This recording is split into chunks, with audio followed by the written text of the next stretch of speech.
Recording is on. Ah, yes, that familiar voice.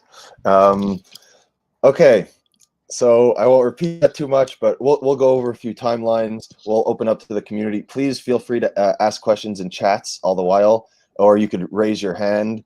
But yeah, really, this is indeed a community call in the truest sense. We would love to hear your suggestions, questions, all that, just like the first time around. It was actually really helpful.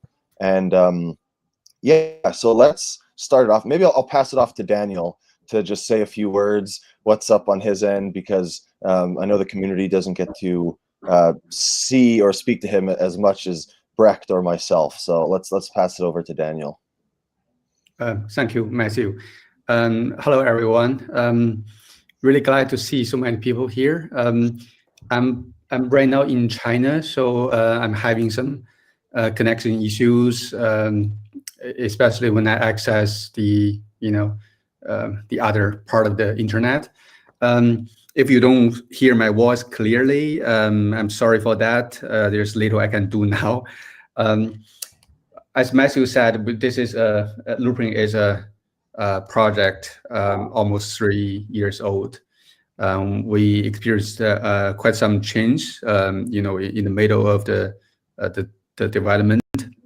But we still feel very, excited about what's going to come up in Loopring. Briefly, we have the new version of the protocol just launched. Actually, over last month, we also, kept improving the implementation a little bit. For example, like 2 weeks ago, we add a new circuit to the protocol. But I think right now the protocol is almost is stable, although we are still looking forward to security audit reports. And based on that, maybe we will add a few improvements. But I think most things we want to see are already in place. Internally, we are doing like trusted setups to make sure the proving keys, verification keys are safe, secure. I mean, the AMM features are enabled in our relayer, so we are almost ready to roll out the product. For some of you who are not familiar with Loopring, we also offer a smart wallet application. So right now we are working on a new release of the Android app, and we are also working on iOS implementation, and we hope to release a beta of the iOS app before Chinese New Year. We're also working on publishing the Android app on Google Play.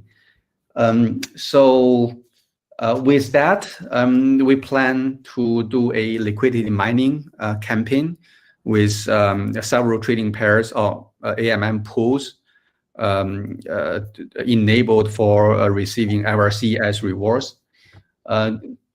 Long term, we are going to do more rewards to incentivize people to, especially LRC token holders, to use their LRCs to create liquidity for LRC itself. So later, I'm going to share the idea about our new economic design. It is not finalized yet, but I think we want to share the information so that the community can give us some feedback. In general, I think we are, I think I said it during our last community call, we are in the middle of transitioning from research to product and operation. We want to be a consumer-oriented company and put user experience as our top priority. We want to serve users. We don't want just to do some research and have some technical stuff. We don't want to sell the technology. We want to serve people with our technology. So basically that's it. I'm not sure I missed anything, Matthew. you can talk specific things in more detail. So that's a quick summary of what we have been up to during the last month or two. I cannot recall when was our last community call, like 2 months ago, right? So it's about 2 months. Right. Yeah. So that's about it. Yeah. Okay. Thank you, Daniel. Yes, I think our first one was middle of October, and then we did one for the Chinese community, Chinese speaking community last month. So maybe it'll be the rhythm: 1 month and then one for the Chinese community, and then back here. So every second month, but or maybe more frequently. So Daniel, just to get ahead of some inevitable questions or things that are like on a lot of people's minds, when a few dates, like roughly everything here, take with a grain of salt, liable to be moved, but yeah, Daniel, when Google Play Store? So we have the account. Ready. It's just a question of how long it's going to take for a smart wallet app to get reviewed and approved.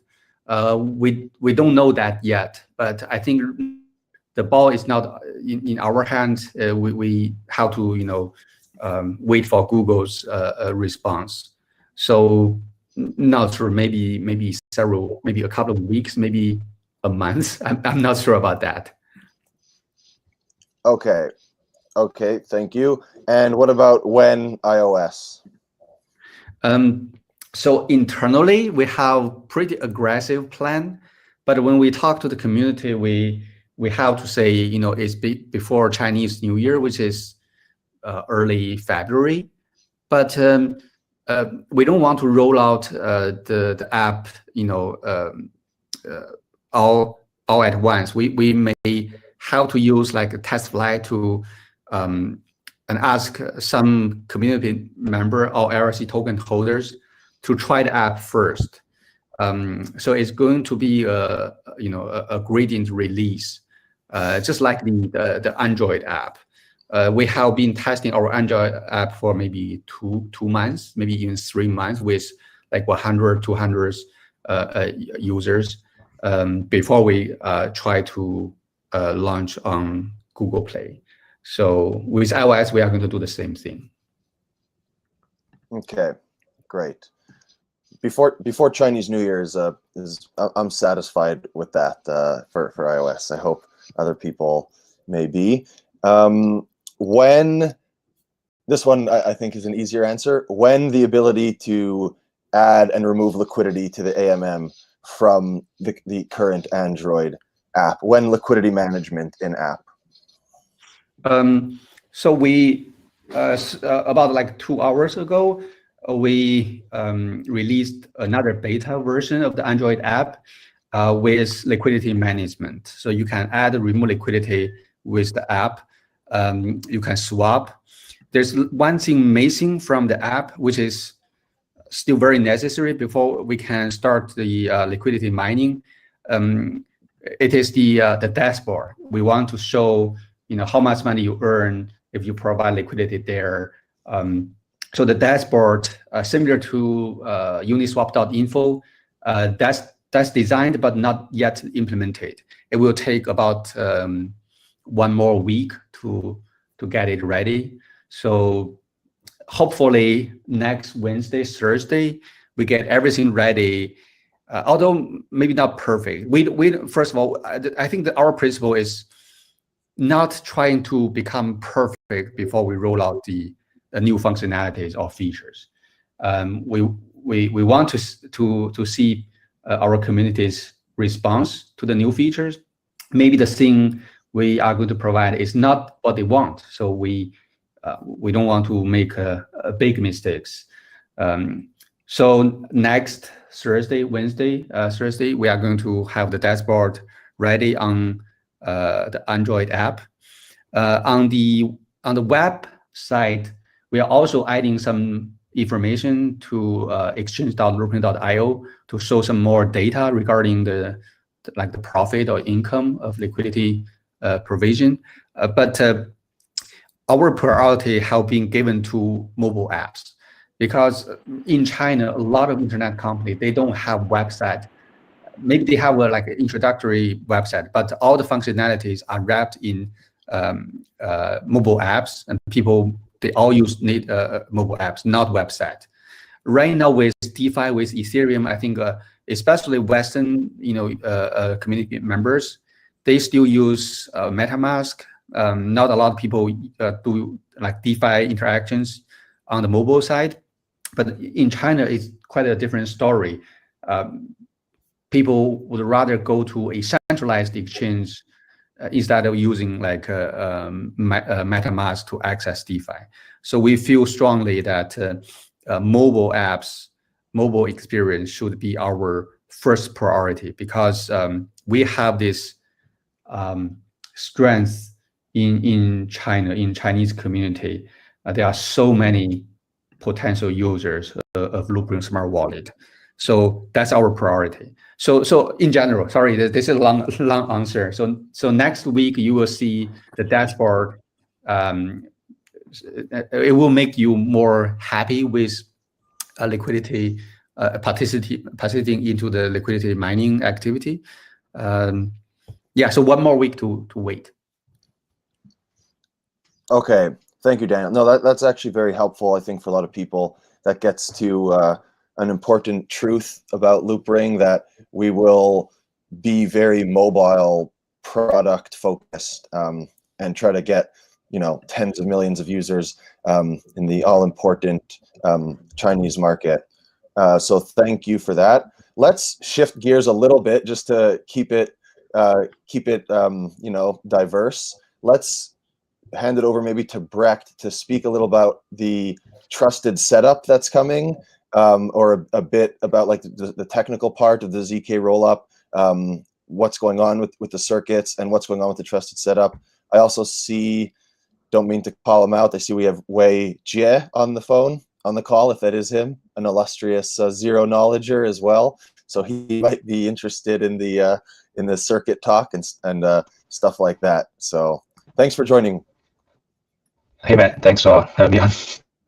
Yeah, just wanted to say hello. Brecht, maybe you could talk about, and hi to Patrick also, Dr. Prophet, I see you over there, a great Loopringer. All right, Brecht, maybe take it over, please. Okay, so yeah, not too much going on actually at the protocol side, but yeah, like Daniel said, we did add like this extra circuit type, which allows us to verify a signature that we normally only check on layer 2. So instead of having to do a normal Ethereum signature check on chain, we can now do a signature check inside the circuit. And the benefit for that is that, well, we can just use the existing keys from layer 2 instead of having to depend on like some kind of layer 1 authorization method, which is the biggest benefit is for our smart wallet, because for the smart wallet, there's some extra complexity because you can lock your wallet, or you can transfer your wallet over to another owner of the wallet. So that makes your signature invalid, which is kind of like a problem, because we have to process all the transactions, and we kind of want to have like this one signature that we can always use to add and remove liquidity. So that's where the extra circuit comes from. For the trusted setup, yeah, so a couple of weeks ago, I had to do a couple of fixes. So of course, it's basically the trusted setup stuff that we used for 3.1, because we still use the same technological stack. But there were a couple of problems with the code, which should now have been fixed. So I actually downloaded the participation file yesterday from Freeman. So I will be running the trusted setup on my PC after this call ends. So let's see how that goes. Then we'll do some additional testing to make sure that all the proving keys and verification keys are actually valid from this participation. So yeah, then we'll share some extra. Well, I'm not sure who will actually participate from Loopring internally, but yeah, it can go fast like that. So I guess if there's no problems, these keys will be on chain, used on chain, like maybe next week or something like that. So yeah, that's, I think, from the protocol side. Maybe the other notable thing to mention is that our Dune page is now also updated. So you can check there for what transactions are actually done on the ZK rollup, and lots of other info like volume traded, volume transferred, and also some extra info about the Loopring wallets. So you can see how many wallets are created, how many transactions people have done on their wallet, stuff like that. So if you're interested in that, the Dune page is I guess pretty good now. Okay, thank you, Breck.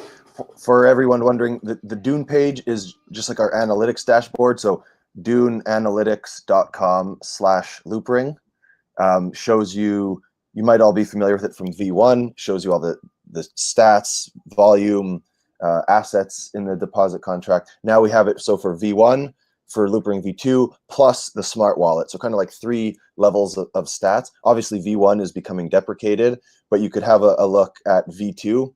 V2 is like Loopring Exchange V2, but protocol 3.6, as some of you may know. It's I'm kind of annoyed having to switch up between these Vs, but I think it's easier for everyone if we just call it like V1, V2, and only in like protocol specific talk do we refer to V3.6.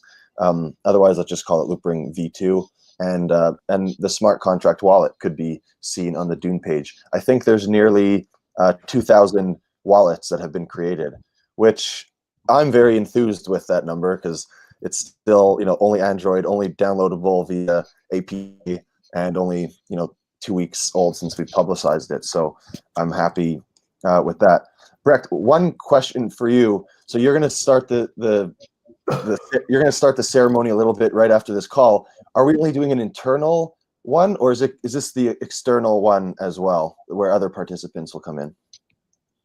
This is still the internal one because the circuit audit is still running.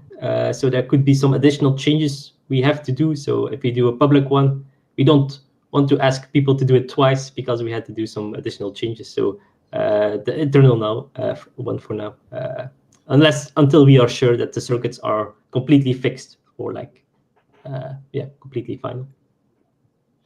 Okay.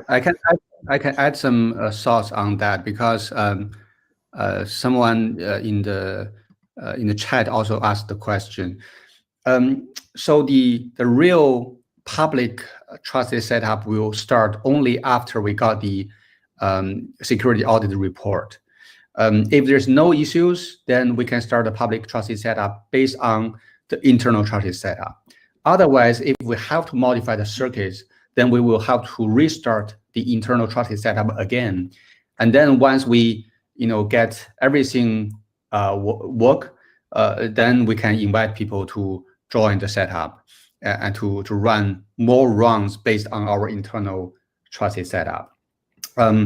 There is one principle I want to talk in Loopring. We, especially myself, I don't want to rely on trust when we, like for example, if we do liquidity mining, there will be a lot of money coming in, right? I don't want to rely on the integrity of every team member in Loopring. So we need to do an internal trusted setup so that at least, several core members of Loopring will, establish their faith, their confidence in the security of the protocol. So before the liquidity mining, I would do the trusted setup, but Brecht will be there. There's another engineer who have been focusing on protocol development will run the trusted setup. And then our CTO, our other core members will volunteer to be part of the trusted setup. So at least we have this internal one, internal ceremony to make sure, at least those developers inside Loopring don't have any trust issues regarding the security of the protocol. As soon as we have this security audit report ready and got all the issues fixed, we will open the door. And if any of you, want to join the trusted setup, we will welcome and thank you for the effort. A little warning is that the trusted setup is really resource. What's the word? It takes a really strong hardware configuration, like hundreds of gig of memory runs for hours, because our circuit we push the number of constraints of the circuits to the extreme. It's really complicated, really big. So so if I have to make it clear, if you really want to have a absolutely secure protocol without trusting on the Loopring team in general, you shouldn't use the current protocol at all, because it's still not a public trusted setup, right? It's still internal. So that's very important. So if you participate in the liquidity mining, you should always warn yourself just to provide only maybe a minimum amount of money. Personally, I put a lot of money there. The team, our CTO, our chief scientist, maybe Brett and Matthew will also put some money there. But you shouldn't trust a team entirely. You should always know that there's a risk factor there. But in talking about trusted setup, that's our plan. So the public trusted setup is going to be public, but after the report. Right. Thank you very much, Daniel, for that. I think it's very important. Just to summarize what we're talking about here, some people may not be aware. So Loopring is an open source protocol. You see all the smart contracts, you could see the zero knowledge circuits. Together that makes the Loopring protocol that we build our products on. The smart contracts have been audited by least authority. You could see that on our GitHub. The ZK circuits are in the middle of being audited, but this whole trusted setup business we're talking about is, and I may misspeak here, but this is how I kind of dumb it down for myself, maybe it's helpful, is the Loopring relayer, the operator that actually aggregates the transactions and makes the ZK rollup blocks, proves them, submits the data to Ethereum with the corresponding proof. That operator is a centralized thing. That is the Loopring relayer. It's a big, heavy-duty, piece of software and machinery that actually makes the ZK rollup run. To be sure that that operator can't ever falsify what's happening, or say something happened that didn't happen, doesn't follow the protocol rules, falsify a proof, it needs to have this trusted setup, this set of keys that could, without a doubt, if a person just believes in the cryptography, there was no way to have created this validity proof unless it's valid according to the protocol rules. Right now, we don't have that trusted setup, so it means that the Loopring relayer could misbehave. So we're not saying that the protocol is unaudited and completely, kind of like YOLO style or test in production.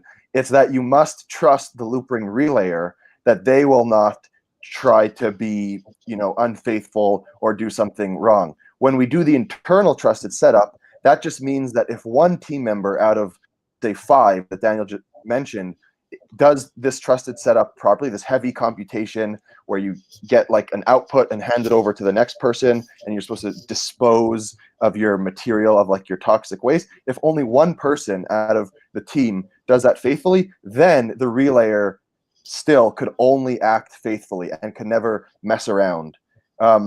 Then, of course, what we will do is an open trusted setup where anybody could participate. We'll have dozens of people, hopefully, and that means if only one out of 25, however many people, if only one person did this computation correctly, then the protocol, then the circuits are forevermore to be trusted. That's why Daniel says if you do it and you acted faithfully, you could be sure the protocol could never be messed with. So sorry to explain that, but just to some context. Breck, maybe fill in a blank if I misspoke there, but that's what you should know. Everything is open source. We still maintain that as like our primary principle, but as a ZK rollup, this trusted setup business, which is serious business, you should know that you are trusting the Loopring team before there's a widely participated trusted setup. Yeah, I think it was Chainlink got on Twitter that also recommended. I think it probably makes sense to have like maybe 1 or 2 external people not associated with Loopring inside this internal trusted setup that will do, because that would make it like, I think the benefits greatly outweigh the downsides of like just taking a bit of time of these 1 or 2 people to actually join the trusted setup, because when we do that, it's actually already pretty secure, because we can do it like with a poll or something in the Discord, maybe some kind of trusted member that wants to join this internal trusted setup. So that it not only depends on completely Loopring people that do it, which is also like a big benefit, because external people can't exploit any zero knowledge proof bugs or whatever trusted setup stuff, because they can't submit any blocks. So it's only we that actually can submit blocks. So it's also we that only can exploit any of these things. So if we have a couple of external people in this internal trusted setup, then that also like solves that problem completely. So yeah. Right. That's a very good point. Again, it's only us that could submit the blocks, and thus maybe not do what the protocol expects. So, okay, that's a very good chat about that. If there's no more, by the way, all the questions in the chat, I see Daniel's answering some. I'll also go back through them all. Any that weren't answered, we will answer. So sorry if we're not attending to it now, but we will. Let's speak briefly, or I'll just say something quickly that comes up a lot. When will we add new AMM pools? The answer, first of all, is quickly. We will try to do it in like big batches, maybe of like 10 to 20 popular pools per time. We are also right now creating like a pool request form where people could submit the desire to create a pool and actually create a liquidity mining campaign for that pool. So even if it's not your own, let's say, I don't know, Patrick over there wants to incentivize ETH WBTC. He could submit a form saying, I want to put up, 5 BTC as liquidity mining rewards for everybody. More likely it would be like a token issuer that wants to put their token versus ETH and put some of their token up for rewards. But we will have this form that kind of expedites this and could get pairs spun up more quickly and get them even incentivized for LPs.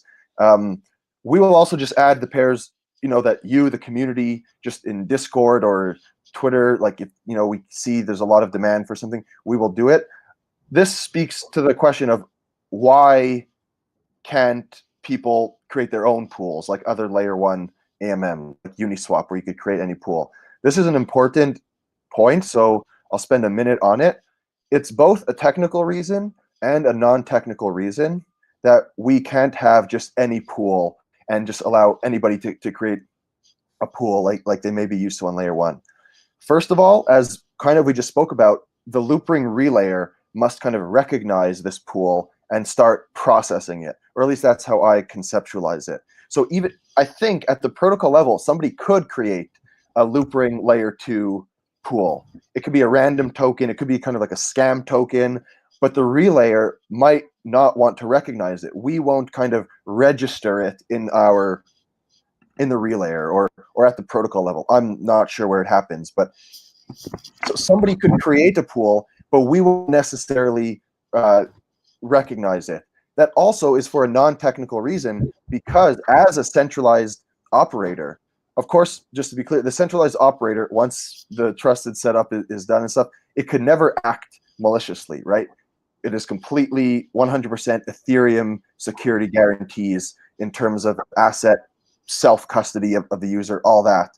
But we are the ones processing the blocks. We do not want to be responsible for processing blocks that may contain a security or may contain a scam token, a fake token that somebody just minted, puts into a pool, other people go in, and then they rug pull people and people get hurt. Because we are the operator, we don't want to hurt our users. We don't want to hurt our mobile app users, our web app users.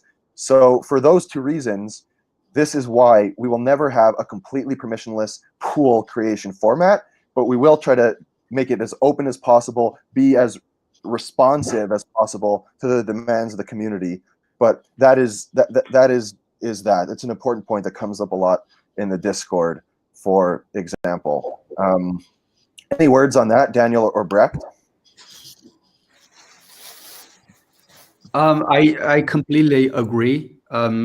From my perspective, it's mostly about what our user want to see, right? If you take a look at the volume on Uniswap, you'll notice that most liquidity or trading volumes goes to those legit good tokens, right? Although people can create arbitrary pools, it doesn't really add value to Ethereum or Uniswap in the long run. So I don't think this, open access to creating pools will really add value to the user for the long term.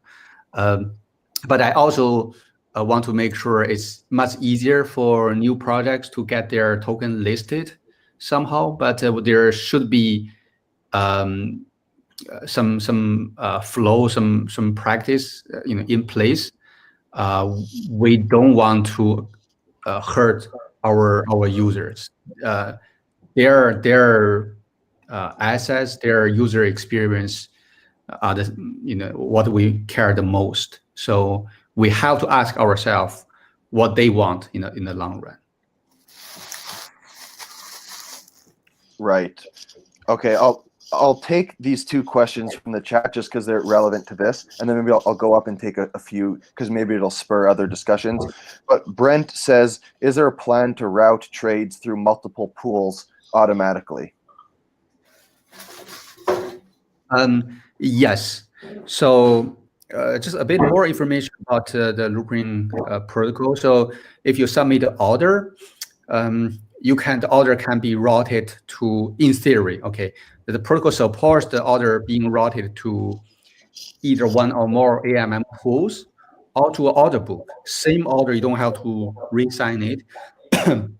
It can be partially matched one place or the other. So we have that planned, not going to be ready this month or next month, still a little bit low priority. But going forward, we want this smart routing to be enabled for most of the trading pairs.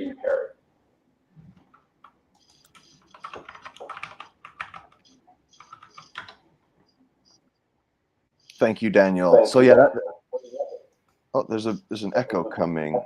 Maybe it's from somebody that just joined. Oh, can everybody still hear me? Did you hear? Okay. But the echo went away. Okay. So yeah, you could route through multiple pools and even through the order books, which but that'll be coming. Hair Dog, nice to see you here, Hair Dog. Says, for all the dual pairs, will the ratio be 50-50? Or will there be optional splits, different ratios? So I can also answer that question, Matthew. Sure. So our protocol, our AMM pools, they support different ratios on those two tokens. We also support multiple tokens in one single pool, just like Balancer does. But the current relayer doesn't have that feature ready yet. Is another functionality we want to add to the relayer.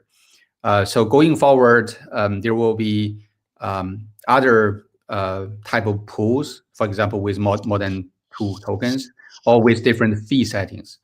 So we will do like A/B tests to make sure people can find their pools to join to provide liquidity.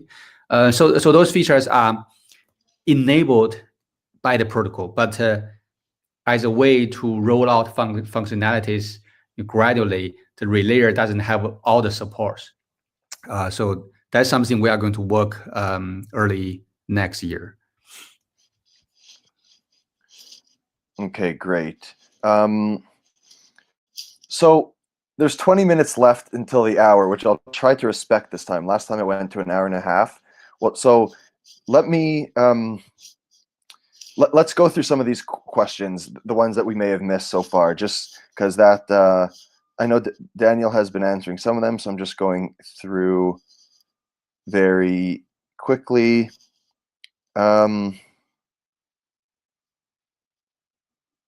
Okay, yeah, one question that was, answered but not so thoroughly, and it's important for us, is like fiat. David, who is, very interested in Loopring in Latin America and actually building like a payment solution that will likely use Loopring's layer 2, asks, will it support like fiat on and off ramp? This is something we're starting to think a lot more about now that we're becoming increasingly product focused. Fiat rails are on the docket, but nothing else to report there. I may have missed some others, but let's go right into this kind of new topic for today, which maybe a lot of people here will have great thoughts on. It's from Dr. Profit. Patrick, congrats to the mobile app and AMM. Thank you. Can you talk more about your marketing or going to market strategy? What are the steps to reach 100,000 users or 500,000 users? China is very far away from us. Therefore, any information on the Chinese market and your position would be helpful. Daniel, maybe I'll allow you to start on that China focus, but then we could open this up to other people, how we could get there. As a Chinese, I can say Chinese market is really different from the US. I think most people in China, they learn a project or product by opportunities of making money, right? They want to make money. So if your apps is cool, is high technology, but doesn't have a chance to make money, then they won't come. So I think DeFi integration, providing more opportunities for them to make money easily is a good way to attract a lot of Chinese users. The second approach or aspect is making the app really easy to use. When we launched our 3.1, the first version of the exchange using the web app, people feel it's not user friendly. So they really care about user friendliness. So in our app, we don't really pop up like the raw message or transaction to sign. We hide that detail from everyday users. It seems like very, very simple in most cases. So I think making money and making the app easy to use, and maybe provide some like incentives is a I think is a good approach to attract some initial users. The other thing we are doing, and we have to put more effort on, is to maintain a community in China. We have a lot of people really love us, although our product is far away from being perfect. They still support us strongly, just because we try to be transparent, to be honest, and maintain integrity, which is not quite common in China, to be honest. I'm not saying anything bad about this, but in China, most companies implement different like strategy. We want to be more like straightforward, sometimes even naive, but we want to we don't want to hide anything from the user. I think that's also very important for the long term. I think liquidity mining is also going to be really interesting. We want to see how many users will come. we expect, maybe several thousand new user will come on board. Who knows? But this is something we have to try in China. The market also has a lot of challenges for us, especially from a regulatory perspective. We are really careful not to get involved in fiat, especially RMB. So a lot of things we cannot do just because we are physically in China. But this market, once you get a solid user base, you have a lot of opportunities. That's we are so pro the Chinese market, especially the market in layer 2 to layer 4 cities, those small cities, a lot of potential users. So we don't know the answer, but we cannot wait to try different approaches to try error and correct our marketing strategies. Yeah, so basically that's it. Thanks, Daniel. By the way, this brings me, I wanted to actually create, I wanted to allow the community to help us with growth strategies, because you probably have better strategies than us. We're only now kind of really digging deep into this. So I'm going to create in the Discord a growth channel. I think we'll call it just growth or marketing, but maybe growth kind of is all encompassing. So we could all talk about that there. We could go over campaigns, ideas, but yeah, I really echo what Daniel said. Just a few words on that. How we get to 100,000 users. I mean, we're about to hit 10,000 accounts on Loopring's layer 2. I think there's like 9,500 and something. So that took basically, I mean, Loopring v3.1 launched last December, but the exchange only came out in late February. So it basically took 9 or 10 months to reach 10,000 users. That's when there was no other layer 2s. We were the first roll up until June on mainnet. So a lot of the education framework has been laid. L2 is on the top of everyone's mind, but that's like actually a deeper philosophical question.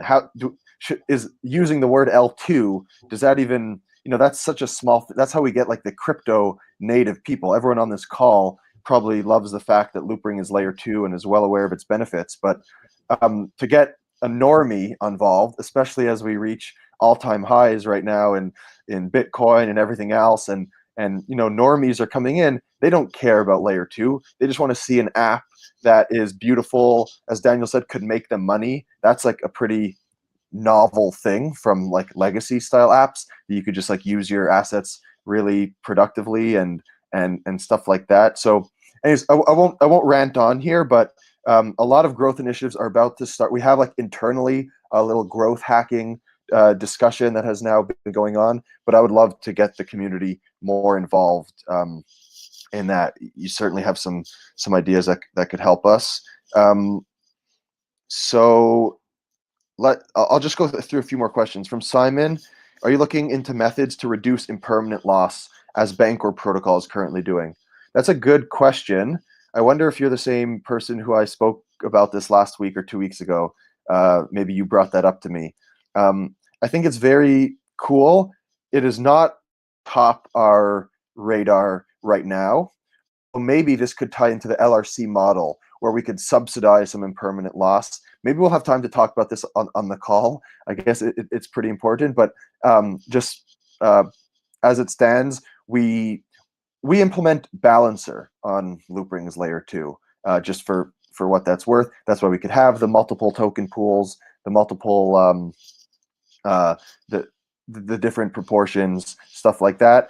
Balancer's thing about like single-sided liquidity is not something doing right now, but I do recognize its massive benefits. Maybe that's something for Breck to think about as the protocol designer. I'm not smart enough to think about how to implement impermanent loss protection. So yeah. When is the smart routing coming? Dr. Profit asked. Daniel, did you say roughly when the relayer will support smart routing? We plan to get it ready in Q2, but It really depends. Q1 is different. Q1 we have long holidays in China, so probably we'll fix existing functionalities. So probably Q2. It really also depends on whether there is a need to prioritize this. If we don't have liquidity in more than one pool for the same token or trade or order book, maybe it's not required. So we'll prioritize things, accordingly. But that's something planned, but not guaranteed. It's really we just want to build whatever our user desires, not what we feel they need. So the answer is probably Q2. Yeah. Okay, great. Nikolai says, any partnership plans to help with new user onboarding? I guess that falls into the growth channel. Maybe we could discuss it there. Nothing imminent to announce there. No huge partnership or anything. But a lot of, I'll tell you, a lot of conversations are happening. You know, even people like David, who is kind of helping with the Spanish side. You know, he's building a really cool payment remittance thing in Latin America. I think there's lots of builders that we're not even aware of that are looking at Loopring, but bigger ticket partnerships, nothing to announce right now. As you see, we're very focused on our products right now. It's taken 3.5 years to get here, to have a product that like I personally use every day, and it's a delight to use, not a stretch to use. And so we're really focused on that right now. Patrick also said, any problems? Do we foresee any problems to get in the mobile app approved? I think Daniel touched on that a bit. Do you have any comment there, Daniel, or not really? Yeah. So quick answer for that. In China, the app will not get approved by any app store. Is explicitly prohibited in China. But we have workarounds. In the Western countries, I think we will have no problem. But we have to act smartly. We don't want to roll out everything altogether. So you probably will see an app on, for example, Google Play or some other app stores without the order book trading functionalities, or without the swap. We want to make sure when the app store review our app, they can take a gradual approach. We don't want to overwhelm them with a lot of things. So that's a strategy, but we don't have to implement that strategy. If we got approved immediately, that's good. Otherwise, we will, get some functionalities out of the scope. So in general, I think I'm really optimistic about getting listed on Western app stores, especially Google Play. Okay, great. Here's a nice practical question from Kelvin, very important. Could you guys go over how someone would recover the mobile wallet app? If I lost my phone today, how exactly would I recover? Do I need guardians if I have my private key? So, Brecht, maybe Brecht can answer that. Okay. So yeah, if you don't really have any private key that you can export from the wallet, so you definitely need the guardians. So that's actually what the guardians are for. So you have a couple of guardians. You just need the majority of your guardians to recover your wallet to a different owner. So that's kind of like one of the main benefits of this smart wallet, is that you don't have any seed phrase or something else that you have to store somewhere secretly. You just have your phone and a couple of guardians that you can trust. And so if you want to recover something, or you want to do like something that needs more authority than just the normal wallet owner, then you just need to ask your guardians, and they can approve this special operation. Just a little bit more about guardians. They don't have to be people. They can be your hardware wallets. So if the wallet owner has a trust issue with people, they can buy hardwares, or rely on their own hardware guardians, which make the wallet like a multi-signature wallet. We don't expect people to use that mode often, because it doesn't make sense. If you lost.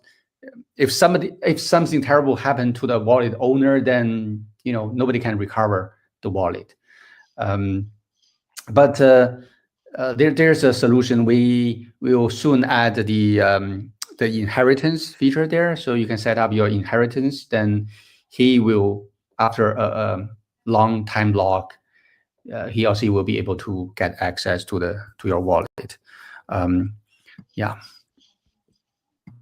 That's an amazing feature and not often spoken about, because it's somewhat sad to think about, but it's super important in crypto. But so by the way, I need to make a better educational blog or like FAQ about the wallet, showing exactly how to recover. I've been dragging my feet a bit because the actual app has been improved so much. Like the translations were a bit shoddy in English at first, so I didn't want to like have screenshots of the things that I knew would change. But now that the app is like pretty much perfect in English, I will create a better walkthrough about how to recover and things like that. So Simon said more aggressive marketing. We kind of went over that. Peter is here, PDD or PDD, I'm not sure he says it, but one of the biggest Loopring OGs of them all, been around for as long as I can remember. Maybe a different marketing approach for China, Europe, and USA is required. I definitely think so. I kind of view that there's like the crypto marketing approach. So that's like all, Twitter and Discord and Telegram, where everybody who is aware of this realm hangs out. But then it's like when we actually want to reach, again, normies, not using that in a bad way, but when we want to reach normal folks, then we need to probably have different strategies for China, for Europe, and for North America, which is good. On the call, we have Europe, Brecht in Europe, Daniel in China, me in North America. So at least we have boots on the ground in all places. But definitely, let's go over that again in the growth channel. We will need to distinguish. But I do view as like crypto user onboarding, it's like I view everybody almost in the same bucket. It's like, so to me, it's almost like for now still an Ethereum native user. How do we acquire them? And then how do we acquire people that don't know what the heck a ZK rollup is? That's maybe soon it'll be time to transition to other bucketing of user groups. Daniel mentioned the regulator thing. I'll skip that, hair dog. Back to Dr. Pravit. Can you comment on the Diversify news? So yeah, very briefly, yesterday Diversify put out a blog post with us saying this like layer 2 squared consortium or committee. That's just as it's just a working group to work together to make sure we're not heading in completely divergent paths. They build on Starkware. We just want to have a general awareness that we could remain compatible at some point, layer 2 to layer 2, not long, not just the naive way of going to layer 1 and going back there, maybe some type of liquidity mechanism or in between. So it's just like the first steps of a little working group for layer 2. It's not exclusive. It's not like some Loopring and Diversify teaming up or merging. It's just an acknowledgement that we are aware that we need to be friendly, and indeed we are friendly, but this is just kind of putting that out to the world. Layer 2s on Ethereum need to work together, especially validity proof based ones. So that's us, that's Starkware, which Diversify is on top of, and Matter Labs. I'm sure Matter Labs will get involved in this as well, or hopefully, because they're super important as well. So it's just, I was thinking about it. I don't know if some of you remember, but DeFi started as also like a working group, or it was a group, like it had a web page, and I remember applying to get on there, and we were, up there, maybe the 6th or 8th team. It's like you have to apply to become DeFi. Now that sounds so ridiculous, right? We all know DeFi is hard to put into words, but it's not something anybody controls. To say like, hey, I'm applying to be into DeFi is crazy. So this layer 2 squared thing or layer 2 consortium might be the same thing. Ideally, it becomes like obsolete because everyone is just using the standards, and there's no like, hey, I want to be in this group. It's like you could be in the group yourself by following these principles, which could be it's actually very similar, because DeFi, a lot of people falsely claim to be DeFi. They just use it, and it's not true. Layer 2 might have that exact same problem. People will try to say layer 2, but really it'll be like a side chain, right? With new validators that you have to trust. So if we could formalize that layer 2 label, then this group could be very useful in terms of standards. And in one word, knowing that a user has layer 2 guarantees means they don't have to trust Diversify or Loopring for their assets, whereas they might have to trust if you use a side chain or something like that, or whatever other constructions. Okay. Matthew, yeah, losing normie term would help normie onboarding. Yes, but this call is for the real Loopringers for now. Soon it'll be for everyone. Okay, so I guess that's like pretty much all the questions, and we're at the hour. Daniel, I wonder if you want to mention the LRC design that you were thinking about, or we could wrap it up. Yeah, up to you. Sure. I can talk briefly, because our time is up. I can talk briefly about our ideas regarding the new LRC token economic design. So the current design locks LRC in a smart wallet, smart contract. So it serves only one purpose, which is probably not as good as we expected. So it can only lock your liquidity there, but it doesn't help the ecosystem, doesn't help LRC, doesn't help Ethereum. So we feel like, since liquidity mining is so popular, people really think providing liquidity should earn something. Why don't we create a new model to enable people to earn continuous liquidity mining rewards out of our protocol fees? By the way, the protocol fee is like a very small percentage of all the trading volumes, including all the tokens, not just LRC. So if Loopring got popular, there will be a constant income or revenue source, right, for Loopring token holders. But we feel like we need to incentivize people to to contribute to the ecosystem.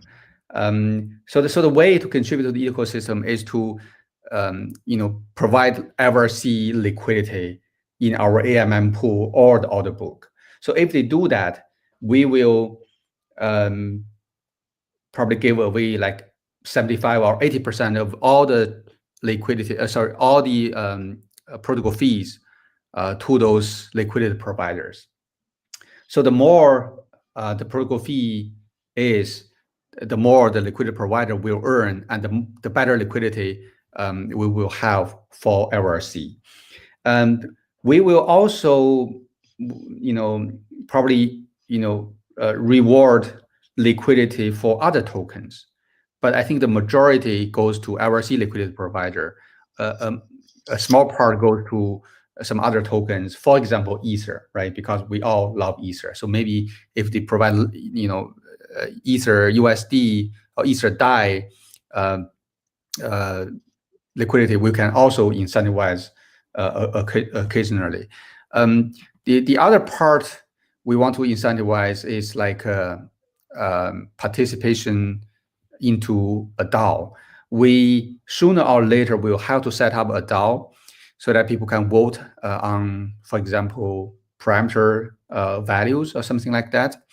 So we will probably give like 5% of all the protocol fees to DAO, and maybe burn maybe 5%, and then maybe use another maybe 10% as an insurance to make sure if something bad ever happened to the Loopring smart wallet or the exchange, we have something to cover.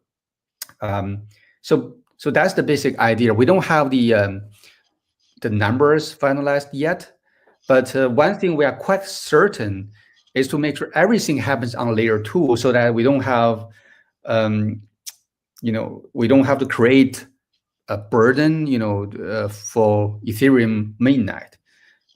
If we really distribute a lot of tokens to liquidity providers, there will be many transfers, and if those transfers all happen on layer 2, well, there's no problem. But if on layer 1, it will be a huge cost for the project and a terrible experience for other people who use layer 1.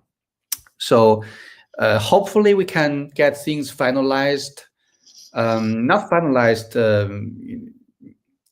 maybe not finalized, but like we have a draft that we feel like ready for the community to review or even vote. And then if enough people approve the new design,